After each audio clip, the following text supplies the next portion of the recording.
chickadees! I am about to talk about books and writing, which is something that occasionally happens on this channel every blue moon.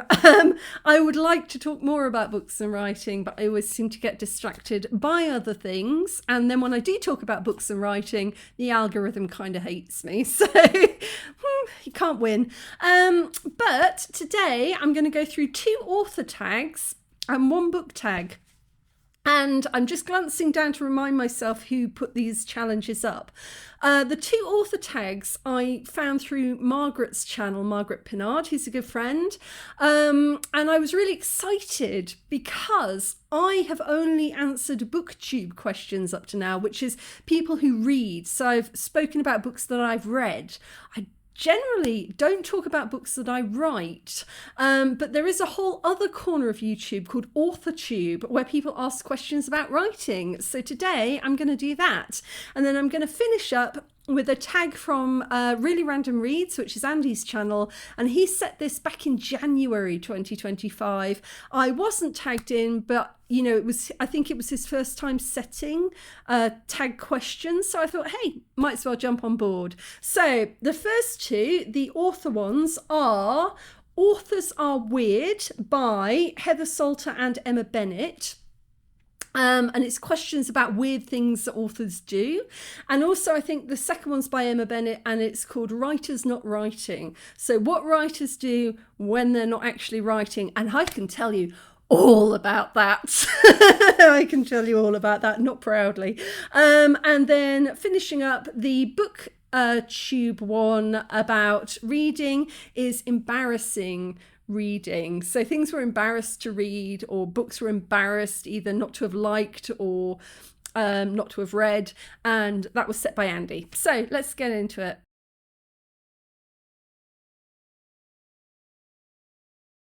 So first question, do you have embarrassing internet searches? Of course. You can't be a writer and not have, you know, wanted to set fire to your search history every now and again. Yes, and in answering this question, just a quick trigger warning, I'm about to talk about some slightly dark, a little bit depressing things. If you don't want to hear about it, I'll leave a timestamp below, skip to the second question. So the first one, the first ever book that I wrote, called Lucid, shortlisted for 2009 Luke Bit Me Bursary Award, was quite heavily rooted in psychedelics and exploring the relationship between psychedelics and dreaming. And so I spent a lot of time Googling psychedelic drugs and also more recently in the book that I'm currently writing, I was looking at the use of sort of ganja and also water lilies in sort of ancient Mesopotamia. So there's a few searches on my computer for drugs that I was a bit worried about at the time. But the second one, and the slightly more depressing one, is a few years ago I wrote this book, which is now covered in cobwebs. That's how often I look at it. Secure the Shadow. I have to admit, it's not one of my better ones. But it was all about post-mortem photography in Victorian England, which was when people photographed the dead as a memento, as a memory of the dead. And it's a practice that actually still occurs today in modern Britain, which I didn't know about until I started, you know, really writing the book and exploring that. And it looks at the way that our relationship between photography and mortality has changed. How, you know, it kind of used to be seen as a respectful thing to take pictures of the dead and to remember them that way. And how today it's kind of viewed as being a very creepy thing to do, and kind of looking into all aspects of that. And there's a few other storylines thrown in there as well. When I was writing that, I got a bit kind of swept away in modern day post-mortem photography. And I ended up doing a few Googles because I could remember seeing images on Google search, but I'd forgotten the names of the people who had died. And so I ended up trying to find them by Googling the circumstances they were photographed in. So there was one which was, and this is where it gets a bit distasteful, I'm sorry, but purely because I couldn't think how else to do it. I was Googling corpse displayed in a boxing ring, corpse riding a motorcycle in a glass box, and corpse dressed as Green Lantern. I don't suggest that you do Google those, but if you want to, that's what got me there. I did think about how that might look if I was ever sort of raided by the police and they went through my hard drive and went, okay, this woman's weird. Okay. Do you write people that you know and people you dislike into your stories? No, actually, I don't. I definitely see the appeal of doing that. And there was one person many years ago who I thought, oof, you know, I could really write a story about you.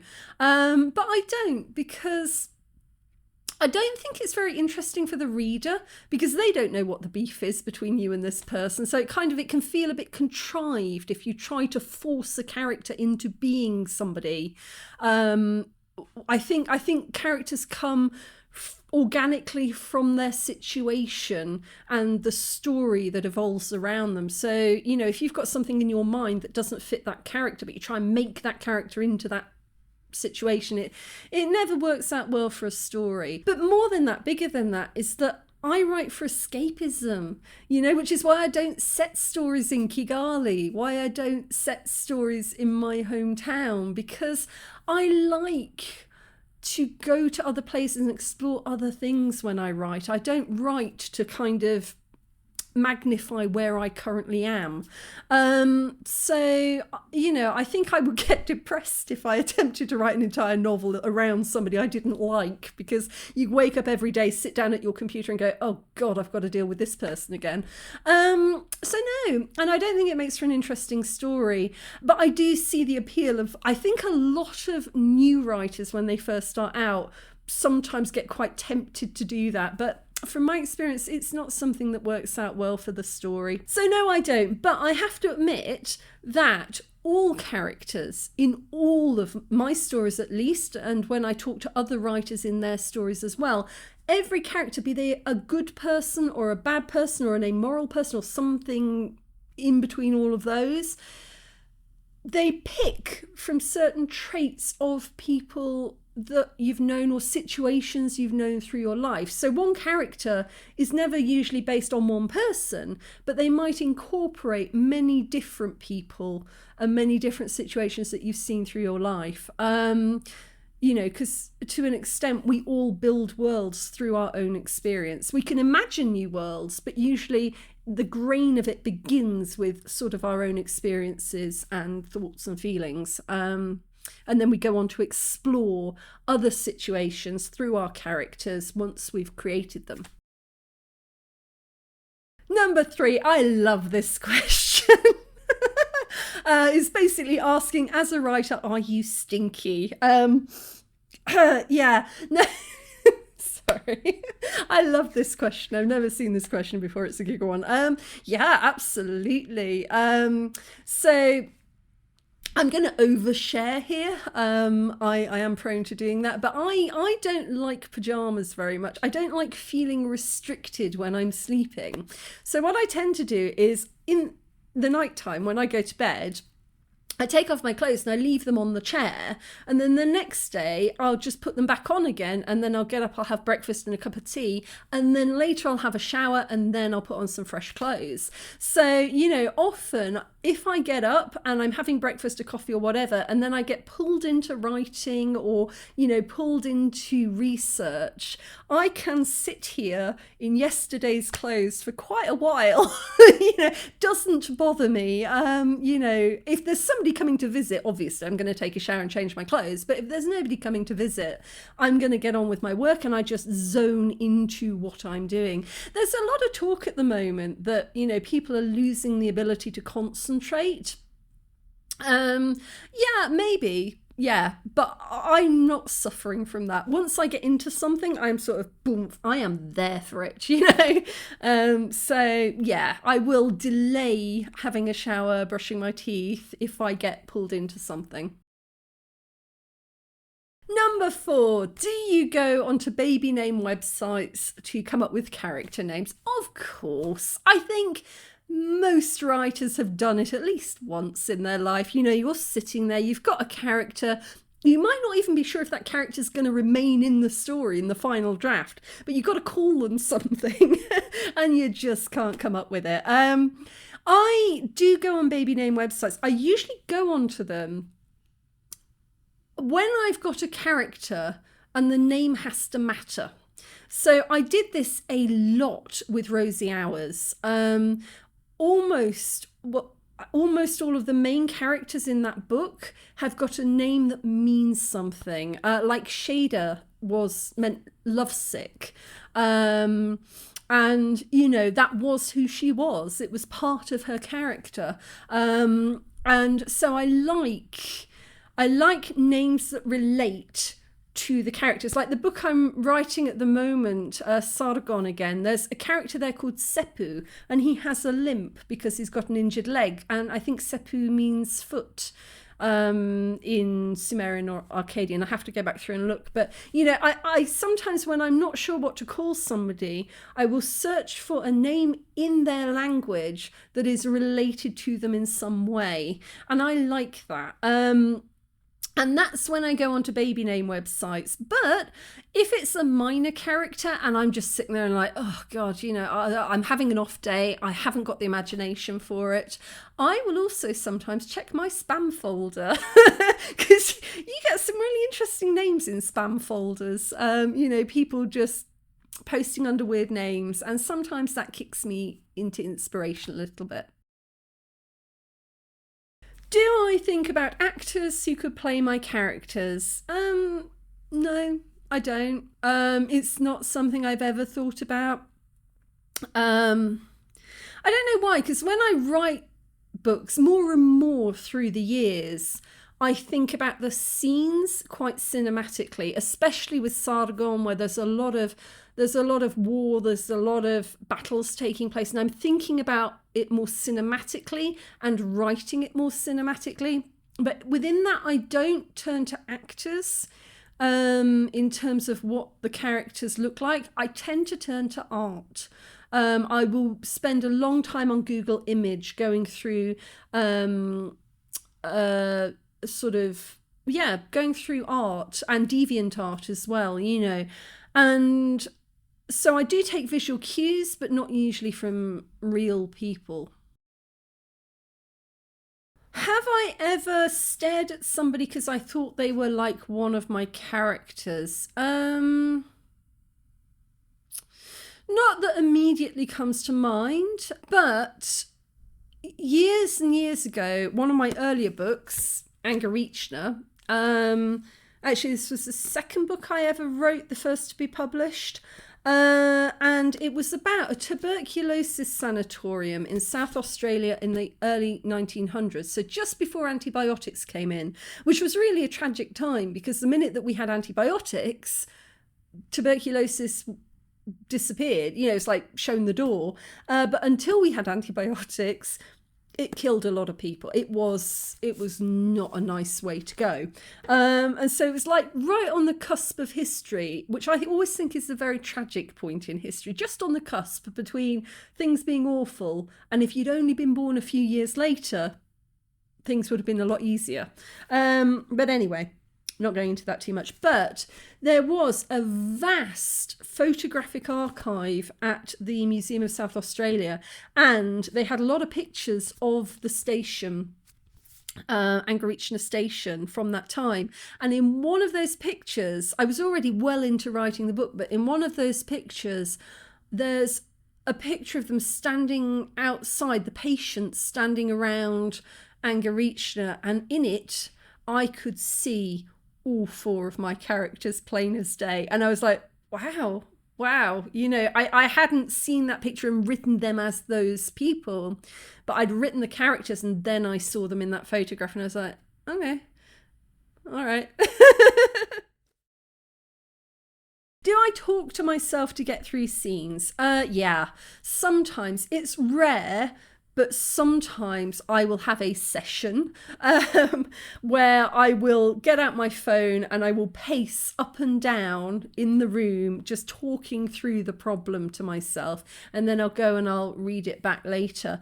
It's rare, but it happens when I hit a real gnarly problem, like when I've fallen into a plot hole and I cannot figure out how to climb out of that. So one of the most memorable times that happened is writing the book that I'm doing at the moment, called Sargon, and it's all about the first emperor in history that we know of, Sargon of Akkad.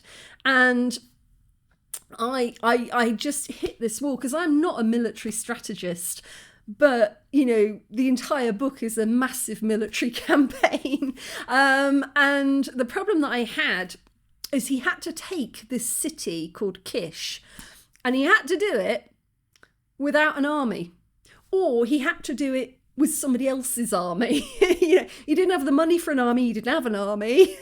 How was he going to take an entire city? And that was a bit of a poser for me. So I spent an entire evening pacing up and down the room, like talking to myself, trying to get through it. Because growing up, I used to play a lot of chess. I'm not great at chess, but I used to play it a lot, especially with my dad. And so it was kind of like a chess game. It's like, if I move here, what would my opponent do? And playing chess against yourself, it's like, if I move here, how would I respond to that? And if I then did that, what would be the logical response to that? And, you know, how do you keep going until you've won that game? And so it was a long, hard conversation with myself, but I got there eventually. And I have to say, I'm quite proud of the military aspect of that book, just because, you know, I rarely write military style books. And it did take a lot of thinking about, and not only to make it make sense, but to also make it interesting and engaging, you know, because you can, when you're writing military battles and stuff, it can get boring very, very fast for the reader. So it was about how do I make him win, and how do I do it interestingly? And I think I got there, so we'll find out. While writing, do you make facial features like your character? No, I watched Margaret's response to this, and she said, no, when I'm writing, I'm pretty much just frowning at the screen. I'm the same. I think if you panned between us, we'd both just be sitting there doing this. Because like when you're writing, you're not really here, you're there. So, you know, and also I think it depends a little bit whether or not you're writing in first or third person. So if you're writing in third person, it's like directing people on a stage. It's like he goes there and she comes here and they go there together. So you're not really the character exactly. But I guess if you're writing in first person, maybe there's more of a temptation to kind of feel that direct involvement with a character, because you're saying, I did this and I did that and I went there. But even then, I think I'm just like frowning at the screen. Do I ever practice answering interview questions when I'm alone in case I make it big? No. But if I know that I do have an interview coming up, I will take time to sit and think about the topic and what my thoughts about the topic are. So this week I've got an interview coming up. Actually, I've got it coming up with Margaret for Agitation August. And I will think about it quite carefully. Margaret said it in her answer to these questions that if she tries to I can't say it. I should have practiced more. If she tries to pre-prepare what she's saying, it comes across as contrived. And I have that as well. It can feel not quite right. It can strike a bad note. So I don't pre-prepare my answers, but I need to know that I have thought through the topic. Because if you understand a topic and you feel comfortable with a topic, then I find the words will always come. But what I live in fear of is somebody asking me about something that I've never thought about, and just discovering in that moment that I haven't thought about it and I have no opinion on it, because then you just get kind of a really uncomfortable pause. So, I think around a topic rather than the specific words that I would say. I like to know what I'm thinking, which can take a while sometimes. But I do that with any interview. It's not like I'm thinking, oh, what if I make it big and famous and I need to sort of think and say certain things, because I don't think that's in the cards for me. But what I do think about is the topic of anything that I'm going to be talking about, if that makes sense. I think it's important to know what your opinions are on things if you're going to be talking about them. Number 10, do I have a soundtrack? I do, to one of my books, and it's a source of extreme chagrin to me. Oh, chagrin. I really don't know how you pronounce that word, chagrin. That's a good word though. But it's to Angarichna. And the reason that it's difficult for me to talk about is because it was on the first YouTube channel I ever set up. And one of the reasons I started the YouTube channel was to promote Angarichna. And I put together a playlist of songs from the 1920s that appear in this book. And it's still up today. And I can never, ever take it down. If you would like to know why, go and watch my video on losing my YouTube channel, because it was traumatic and it's still a problem today, because that YouTube channel is under my name, so I can never reclaim my name on YouTube. Not that I want to, because I quite like Writer in Rwanda at the moment, but it was a whole saga. You can go and watch that video. But there is a playlist on there for Angarichna. Yeah. Okay, author tag number 2, writers not writing. Embarrassed to say I know a lot about that subject. My day job, yes, I do. I have a development consultancy, and I also have a piano repair company, as you do. Over the years, I have done less and less on the consulting side. I would like to say I've done more and more on the piano side, but there are very few pianos in Rwanda. Am I a reader? Yes, I am a voracious reader. I have been ever since I was a kid. I love books, and I love books in whatever form they come. Certainly when I was a kid, I had books read to me by my parents. Both of my parents have a lot of books, and they used to read to me.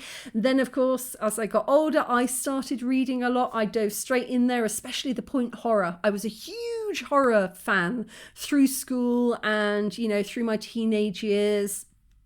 And yeah, today I'm mostly listening to audiobooks, just because of time in the day. So I'm listening when I'm in the shower, I'm cooking, or I'm doing the washing up, I'm listening to stories. And I am extremely eclectic. I read very widely. I tend to feel with books, it's like music, it's either good or it's not. It's either got you tapping along or it hasn't. So yeah, I love books. I'm a huge reader, and that's why I'm mostly answering tags on Booktube and very rarely answering them on Authortube. Right, my other hobbies. Well, I do have a piano repair company, but I must admit that most of the time that's more of a hobby because, like I say, there are very few pianos. So it's not like I'm making a great living out of that right now.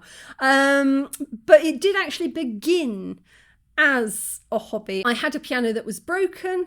Nobody could repair it, so I learnt to do it myself, and things kind of went on from there. And many years later, I now do that for other people. I recently learned to ride motorbikes, and this is my newest hobby. I love it. I've just got a Royal Enfield Classic 500, and I film a lot of my rides around Rwanda, so a lot of videos on this channel are me riding a motorbike to places and going off and looking at things on my motorbike. And again, creating videos and audio editing and things like that are very much in my scope of things that I enjoy to do, but probably don't really contribute to my income particularly. Tea or coffee? Both. Entirely depends which way the wind's blowing on the day and how I am feeling and what mood I'm in. I will happily have both. I take my tea with milk, no sugar, and I take my coffee with milk and sugar. And I'm really spoilt because I live in Rwanda and, you know, we have tea, we have coffee aplenty. One of my favourites is Swathi. And the blue box is the strong tea. My dad is from the north of England. He's from Carlisle, and they drink strong tea in the north, and he approves of this, and he asks me to take it back when I go to visit. I'm a huge fan of that. If you would like to try, it, boom, boom, boom, bit of a plug. I teamed up with an organisation here called Talking Through Art, and they sell crafts made by people with disabilities in Rwanda, and you can buy a selection of Swathi tea and Rwandan coffee in baskets that they make. I'll leave the link below if you want to go check that out. And the only problem is it's a little bit difficult to send things from here. You do have to wait. We do not do next day delivery. But yeah, if you want to support Talking Through Art, you can check that out. What am I passionate about? Oh my goodness, what kind of a question is that? Other than an extremely expansive and broad one, what am I passionate about? I'm passionate about a lot of things. I really am.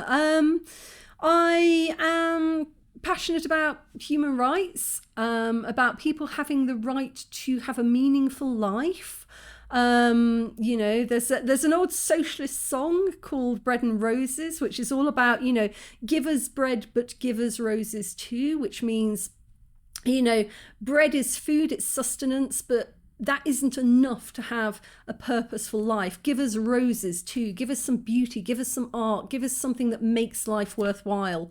Wow, I'm going off on one, aren't I? I'm passionate about life getting better for people and for life feeling interesting and everybody having the chance to follow their interests and passions, because I think that's how we create an interesting and passionate world, not by forcing people into 9-to-5 jobs and saying, right, you know, you're going to do this for the rest of your life and you're going to be happy with what you've got. If you want to know more about that, you can check out my my TEDx talk from many years ago. So I'm passionate about that. I'd like to get more into human rights again. It's something that I worked in some years back and feel like I would like to do more of. But how and in what capacity, I'm not too sure at the moment. I don't know. I'm passionate about just having a good life. And everybody having just a nice life, you know, because we've only got one of them. Yeah. Do I have pets? Of course I have pets. If you follow my channel, you know that I've got pets. I have 3 cats. I have Howl, Sen and Jazz. And I'm also going to include little Sophie because I only lost her a little while ago. And so she still feels like she's kind of here. And I've always had cats whilst I've lived in Rwanda. So I'm a cat person. My dream job as a child was to be a veterinary surgeon. I think that was a very, very common aspiration for most girls in UK schools in the 80s and 90s. I am very glad that I didn't get to that. My grades weren't good enough, especially in mathematics. I'm innumerate. So I make up for that with being pretty good at English. But numbers were never really my thing. And you have to get very, very good grades to become a vet in the UK.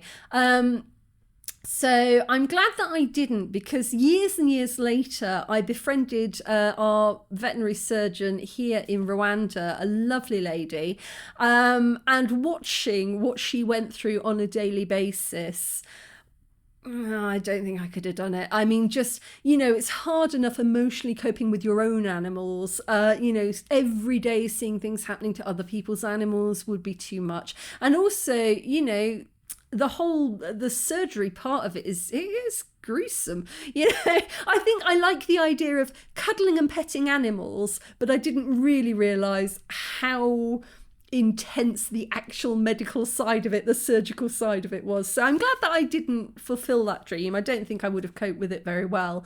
But instead I went off to drama school and I did that. And then I went off and did sign language for many years. And then I came here. So life got a bit twisty-turny and distracted, and lots of other fun adventures happened along the way. If you could live anywhere in the world, where would it be? I think that there are two answers to this. I think the first one is a rational answer of like, if you could live anywhere and be happy, where would you be, like, generally speaking? And then I'm going to give a fantasy answer. If I could live absolutely anywhere, where would it be? So the rational one is, I currently live in Rwanda and I like it here. So for the time being, if I could live anywhere, it would be here, and I am living here. But I would make a little bit of an adjustment. Is I love my home. I love my house. It's my landlord's house and I rent it, but I really like it. But over the years, so much building work has happened around. And, you know, we've had like a noisy carpentry workshop opened. My grocery store next door turned into a late night bar. There's a lot of building work and clubs have opened. And so trying to get enough sleep is a constant battle. So if I could live anywhere, what I'd like to do is I'd like to uproot this house and move it somewhere really quiet, like the real back end of Kichikiri or somewhere where there isn't anything going on. So I want the same house in the same place, in the same country, in the same city, but somewhere quieter. That's basically, yeah. And my fantasy one, I've always thought it would be quite nice to live in something like Howl's Moving Castle, where you can spin the dial and the door opens onto different places.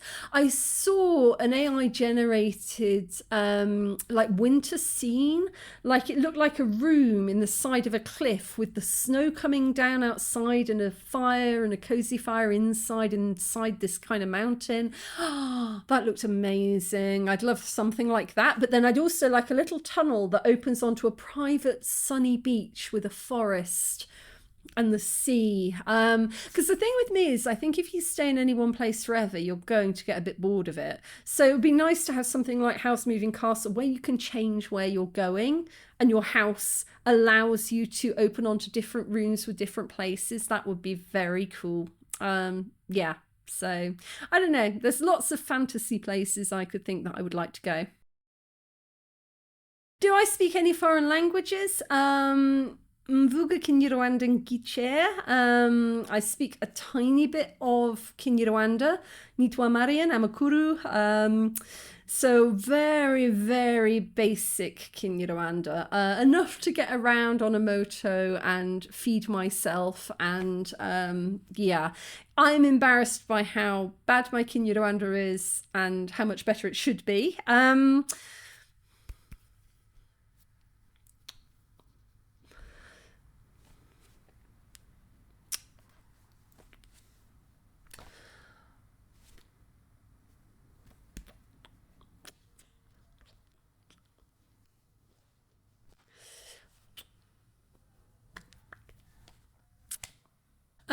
So yeah, I would say BSL still pretty fluently, but I use it so rarely that not great.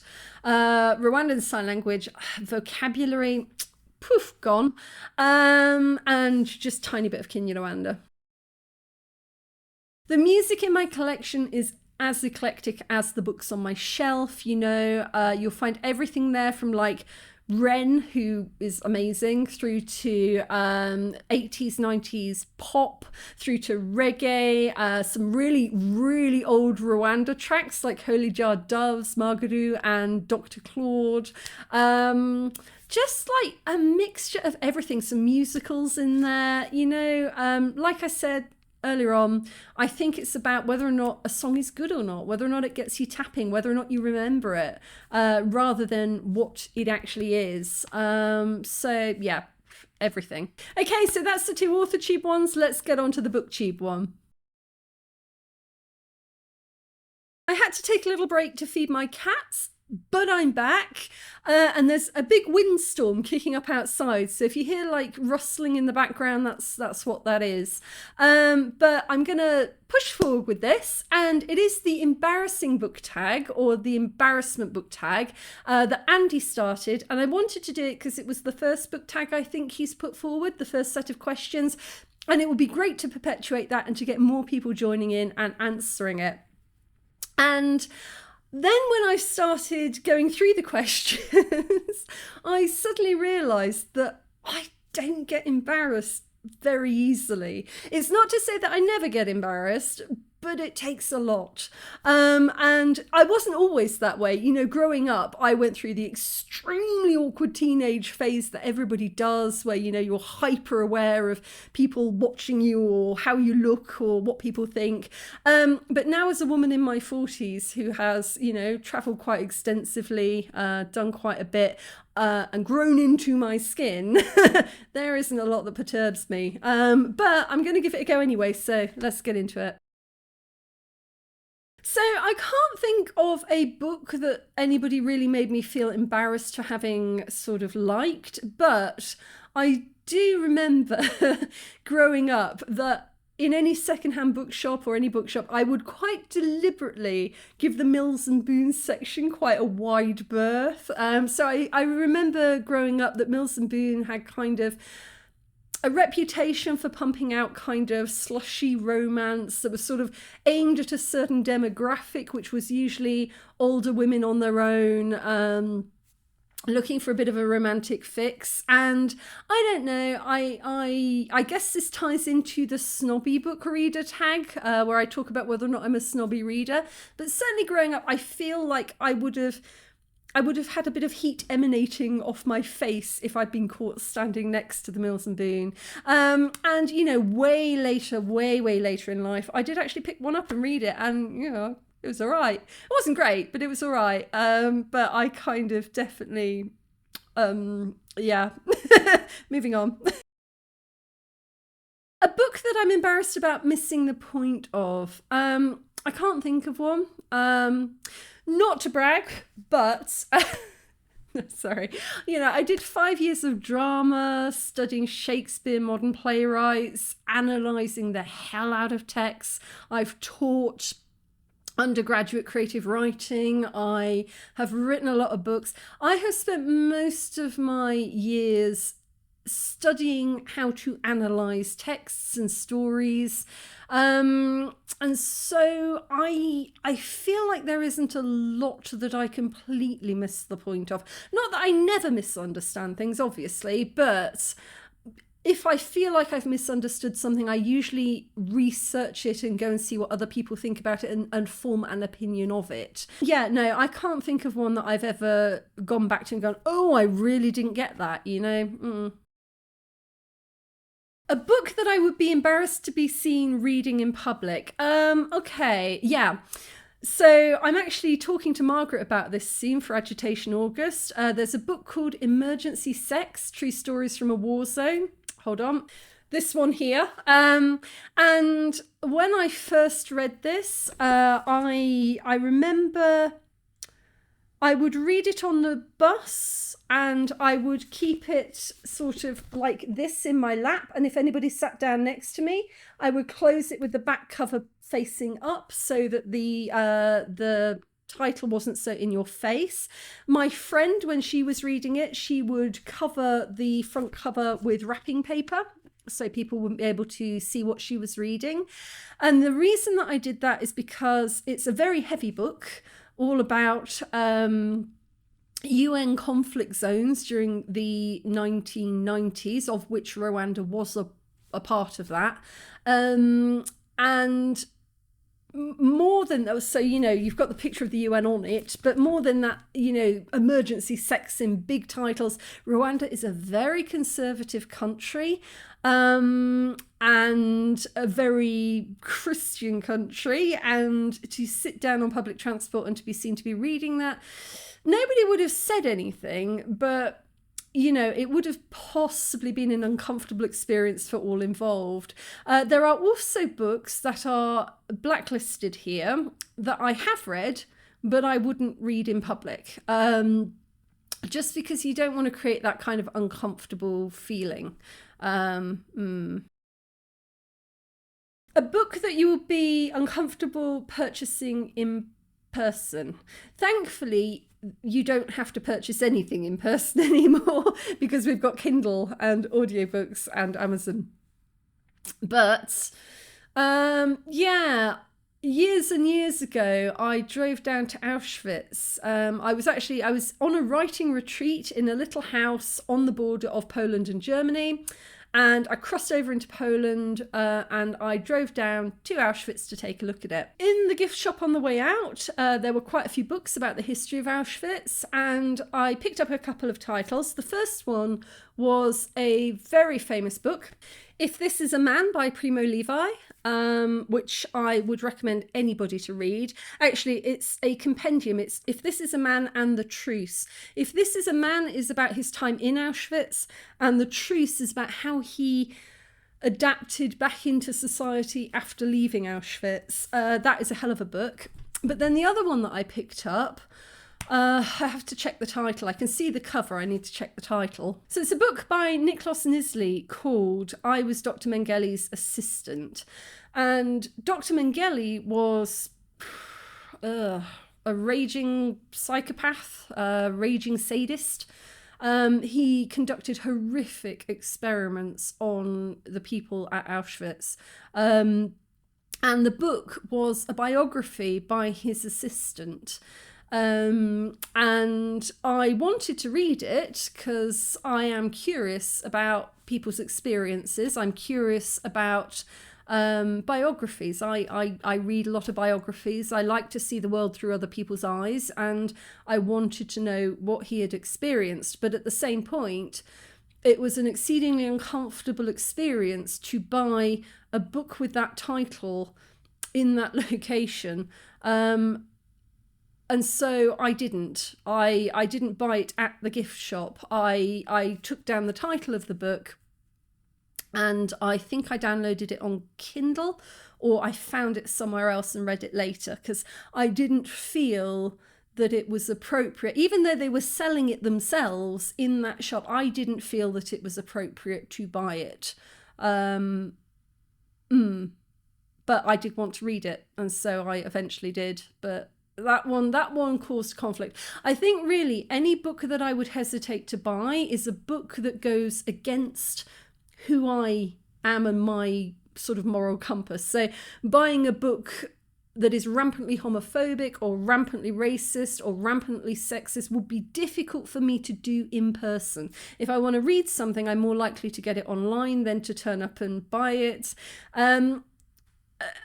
I don't know. I feel like people would morally judge me for what I'm reading. I think it's an awkwardness that a lot of people have experienced in the past, especially if they're researching niche areas. A book that I've been embarrassed not to like. I can't think of one.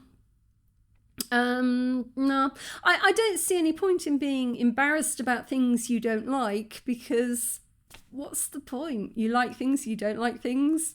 So what? We're all different. A book cover I find embarrassing. I've got a couple, and they're both my own.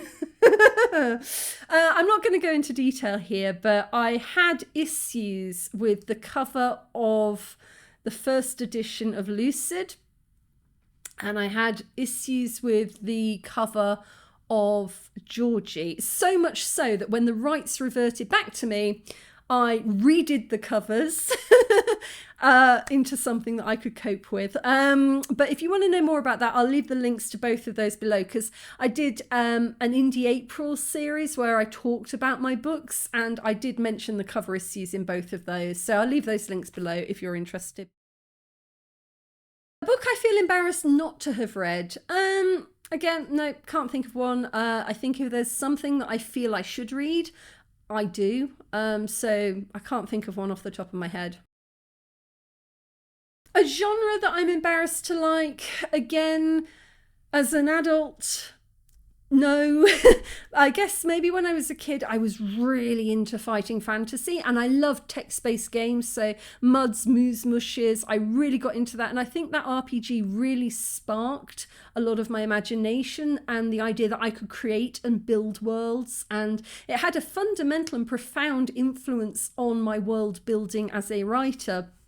But definitely as a kid, I think I was the only one in my school that I knew of that was reading fighting fantasy, so I didn't really broadcast that. There were other niches like the point horror that were really big in my school. Like all the girls especially were buying point horror and would be exchanging the books between ourselves, but I didn't really know anybody else into fighting fantasy, which is like a choose your own adventure, Dungeons and Dragons type fantasy world kind of series, and I really enjoyed those, but I don't really think I had anybody to share them with except my dad. My dad he would play them with me, but I think they were kind of seen as quite nerdy. And growing up in my school, you know, to be a nerd was like the worst thing you could be, like sort of a brainiac kind of nerd into computers, into that. I mean, to be fair, in high school, from what I remember, you were awful if you liked anything. You know, there weren't that many things that were very cool, and you know, if you were passionate about anything, then it was considered sort of